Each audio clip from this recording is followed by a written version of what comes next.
On 6 volts, which is where I typically like to be on average when I build a machine, this guy's really like, it's hardly doing anything. And what I'd like to do is change the way this machine runs from fast and soft to a little harder and a little slower to set it up for packing color. And then I'd like to do it on the same volts if I can, or similar, like, you know, maybe only go up 1 volt if possible, if at all. And I don't want to change the coils. I don't want to change the cap. I don't want to really change the springs, the armature bar, any of it. All I'm going to do is just make some adjustments to the springs that are already on here. And it's not going to cost you any money. It's not going to cost you a whole bunch of time. You don't have to mail it to anybody. This is a really quick fix to make your machine run the way you want it to. And if you have one of these, which, you know, many of us do, these are really popular machines. A lot of them run really soft like that. And if you want to make it, you know, a little bit more of a color packer than a gray shader or a blender, you can do that just by making some adjustments to the springs. So right now it's on 6 volts exactly. It's hardly doing anything at all. It just gives up.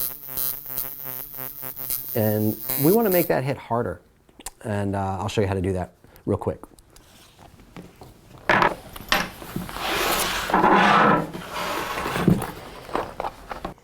So the first thing I'm going to do is pull this O-ring off and see what that does. So by just taking the O-ring off, let's see how that's changed. That O-ring stiffens that front spring, but it's already pretty stiff. You can see that for its short length, it's pretty wide, and adding the O-ring just makes it even stiffer. But let's see where we are now. So we've already slowed it down considerably, and we've made a longer stroke. So we can put it back on there real quick just to have a comparison. And I'll look on the meter and check the speed, but we know it's fast for a shader, right? So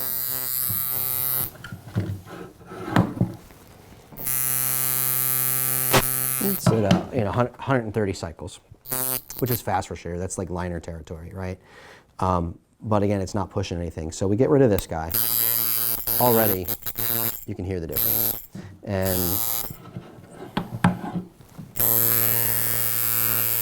we dropped that down to 114 cycles just by taking out that O-ring. The problem is the springs are still really stiff. So what that's doing is it's creating a lot of resistance, and the more resistance you have, the more voltage you need to make the machine do its job. And by do its job, I just mean, you know, pull this thing down. Its job is just to pull this thing down, and how well it does its job depends on how much resistance it has in doing that job.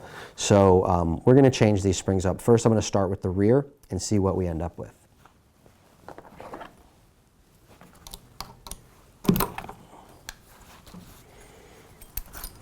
Okay, so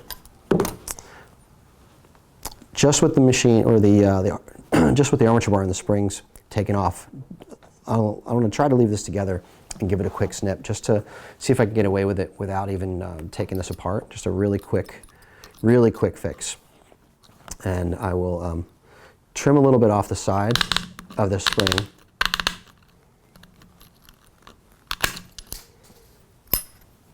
Off one side and then the other.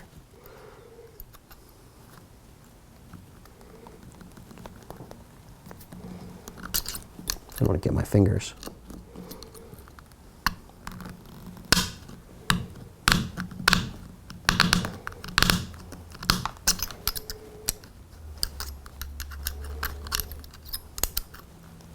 Okay. All right, so we took some material off there. It's not the cleanest cut in the world, but that's just with the spring still attached to the armature bar. And doesn't require any special tools to do what we just did. It's literally just an Allen wrench and a set of snips. And let's see where we are now and see how much that's changed. And remember, we were at, I think, 114.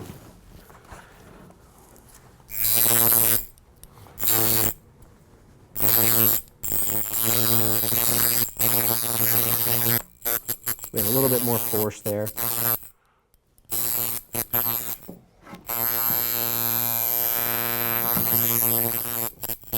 still at 114, but we have a little bit more force. It actually feels like it'll push a needle. So now what I'm going to do is pull the whole thing apart.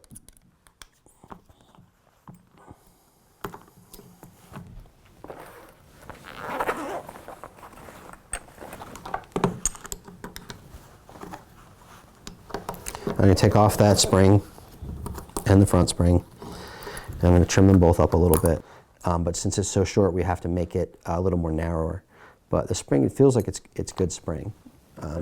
So this one I want to trim up a little bit more, a little bit nicer.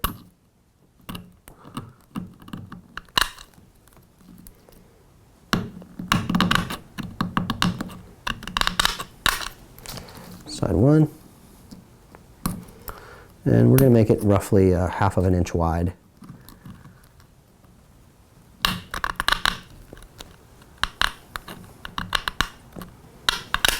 Okay. And this guy, we're going to do the same thing.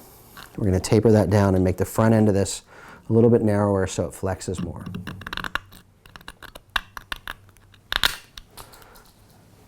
Looks better already. So let's try that. Put this back together.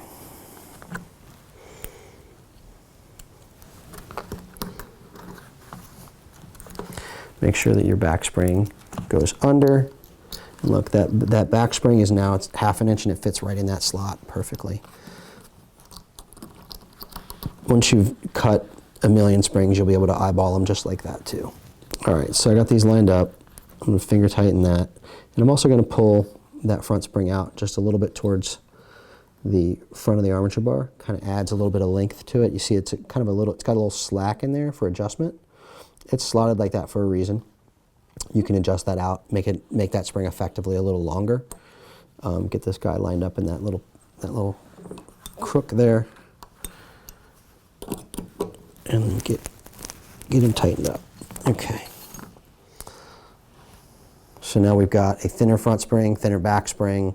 I'll put a little bit more bend on that front spring, and I've also pulled it out just a little bit to give it a little bit more length. And let's see where we are now. I haven't changed the bend on the rear yet, and that's something we can still do. But let's see where we are now. Back out this contact screw because I've lifted that front spring up a little bit and changed the angle just a bit. And we'll slide in my alignment tool. And you can fool with this angle a little and mess with your stroke, and now you can see that it's got a nice long stroke. And it's got quite a bit more force. And mess with your contact gap a little bit until it feels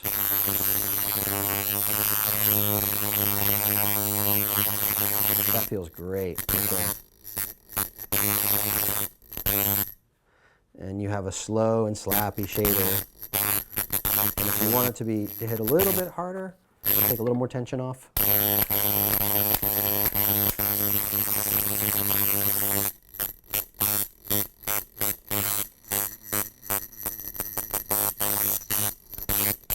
And that's it.